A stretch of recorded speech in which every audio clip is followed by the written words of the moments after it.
తాజా అంశాన్ని చూస్తున్నాం. పొగమంచు కారణంగా రహదారులపై వాహనాల రాకపోకలకు తీవ్ర అంతరాయం కలుగుతోంది. సంక్రాంతి సెలవులకు ఊళ్లకు పయనమవుతున్న వారు మంచు కారణంగా ఇబ్బందులు పడుతున్నారు. దట్టమైన మంచు కప్పివేయడంతో వాహనాలు నిదానంగా కదులుతూ ట్రాఫిక్ సమస్యలు ఎదురవుతున్నాయి. టోల్ ప్లాజాల వద్ద వాహనాలు కిలోమీటర్ల మేర నిలిచిపోయాయి.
తాజా అంశాన్ని చూస్తున్నాం.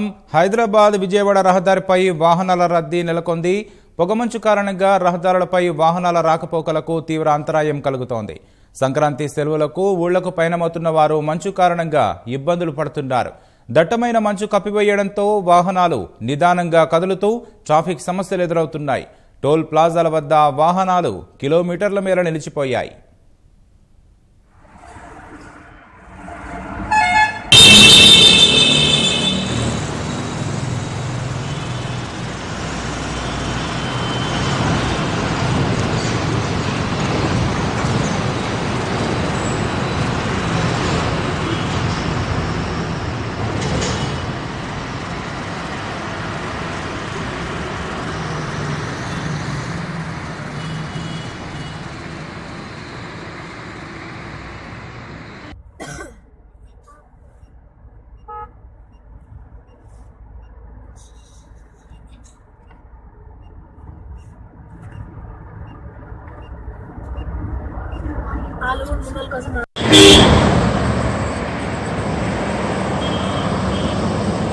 తాజా అంశాన్ని చూస్తున్నాం. హైదరాబాద్ విజయవాడ రహదారిపై వాహనాల రద్దీ నెలకొంది.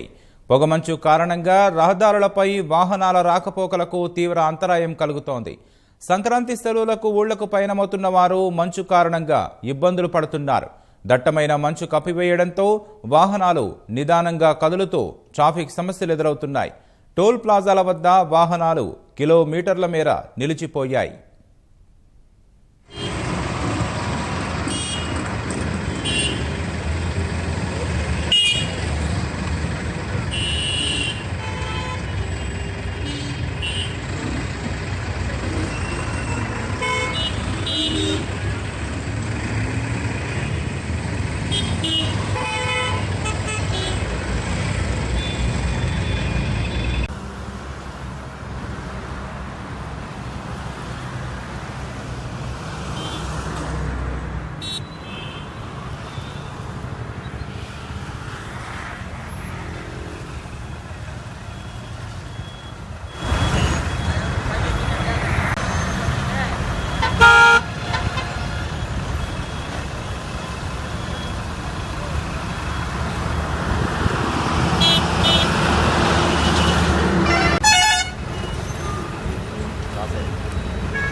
పొగమంచు కారణంగా రహదారులపై వాహనాల రాకపోకలకు తీవ్ర అంతరాయం కలుగుతోంది.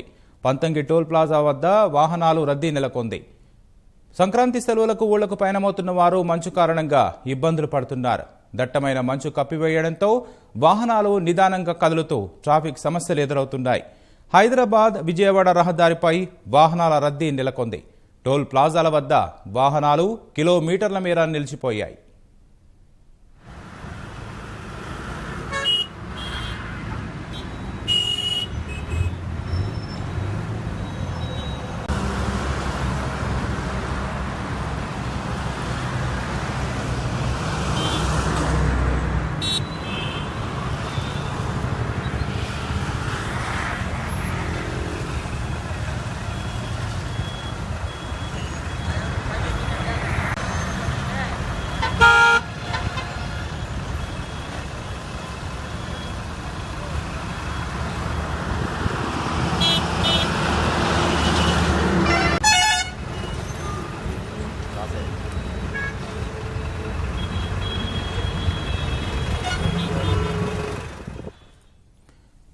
ఇక పంతంగి టోల్ ప్లాజా వద్ద తాజా పరిస్థితిని మా ప్రతినిధి జయప్రకాష్ నుండి తెలుసుకుందాం. జయప్రకాష్, చెప్పండి, టోల్ ప్లాజాల వద్ద రద్దీ ఎలా కొనసాగుతోంది? రాకేష్, గంట సేపటి నుంచి పంతంగి టోల్ ప్లాజా వద్ద విపరీతం రద్దీ నెలకొంది. ఇది హైదరాబాద్ విజయవాడ జాతీయ రహదారి పైన ఈ పంతంగి టోల్ ప్లాజా వద్ద సుమారు కిలోమీటర్ మేర వాహనాలు నిలిచిపోయాయి. హైదరాబాద్ జంట నగరం నుంచి వచ్చే వాహనాలతో విపరీతమైన రద్దీ ఏర్పడుతుంది. ఇప్పుడు ఫాస్టాగ్ గేట్ ద్వారా ఒకటితో పాటు మిగతా 11 అంటే మొత్తం 12 కలిపి 12 గేట్ల ద్వారా వాహనాలను వదులుతున్నారు. అయినా కూడా రద్దీ తగ్గడం లేదు. ఈ శని ఆదివారాలు ఉండడం వల్ల ఇంకా రద్దీ విపరీతంగా ఏర్పడే అవకాశం కనిపిస్తుంది. అయితే ఉదయం నుంచి అంటే హైదరాబాద్ జంట నగరం నుంచి వేకోజామున బయలుదేరిన వాళ్ళంతా ఇప్పుడు కిలోమీటర్ మేర బారులు తీరిన వారిలో చిక్కుకున్న పరిస్థితి కనిపిస్తుంది. ఇక్కడ పోలీసులు కూడా ఏర్పాట్లు చేపట్టారు. హైదరాబాద్ నుంచి విజయవాడ వైపు వెళ్లే వాహనాలు ఈ రద్దీ నియంత్రించే పనులు అధికారులు ఉన్నారు. మొత్తానికి మామూలు రోజుల్లో హైదరాబాద్ విజయవాడ వైపు 9 గేట్లు ఉంటాయి. అయితే పండుగ రద్దీ దృష్ట్యా ఇప్పటికే 3 గేట్లు అదనంగా తెచ్చారు. దీంతో 12 గేట్ల ద్వారా వాహనాలని పంపుతున్నారు. మొత్తానికైతే ఇటు పండుగ రద్దీ రోజుల్లో మరింత రెట్టింపు ఉందన్న ఉద్దేశంతో ముందుగానే 3 గేట్లు ఎత్తారు. అయితే గత ఏడాది కూడా ఇలాంటి పరిస్థితి ఉంటే మరిన్ని అదనపు గేట్ల ద్వారా హైదరాబాద్ నుంచి విజయవాడ వైపు తరలించారు. అక్కడి నుంచి పండుగ తర్వాత మళ్ళీ వచ్చే వాహనాల కోసం ఈ విజయవాడ నుంచి హైదరాబాద్ రహదారిలో కూడా గేట్లను తెరిచారు. దీనివల్ల కొంచెం అక్కడ ఇబ్బంది తలెత్తని పరిస్థితి ఏర్పడింది. ఈసారి కూడా అలాంటి పరిస్థితుల్లో ఈసారి కూడా అలాంటి విధానాలు అనుసరించాలని పోలీసులు కూడా సూచిస్తున్నారు. టోల్ గేట్ సిబ్బంది కూడా ఇది ఒక అరగంట సేపు ఉంటుంది, ఆ తర్వాత ఇదంతా సర్దుకుంటుందనే కోణంలో మరిన్ని గేట్లు తెరిచే యోచనలో ఉన్నారు. రాకేష్, ధన్యవాదాలు జయప్రకాష్.